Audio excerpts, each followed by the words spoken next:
Hal ini diungkapkan Kapolres Tabes Makassar usai menggelar pertemuan dengan sejumlah Forkopimda dan juga tokoh agama di Kota Makassar. Dengan maklumat MUI Sulsel ini, Polres Tabes Makassar kini bisa mengambil tindakan yang lebih tegas atas banyaknya kasus yang menggunakan busur panah untuk tindak kriminalitas. Kejahatan tersebut, kriminal tersebut membahayakan nyawa petugas maupun masyarakat.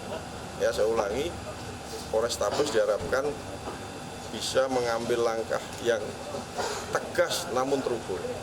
Manakala kejahatan yang menggunakan busur maupun senjata tajam itu berdampak terhadap keselamatan nyawa masyarakat maupun petugas. Aparat untuk melakukan tindakan-tindakan preventif, ya sekalipun terukur, tapi kalau memang sudah dia lakukan pembinaan-pembinaan atau tidak, ya kita selesaikan. Artinya apakah solusi apa Pak? Apa juga tindakan itu dihalalkan kalau?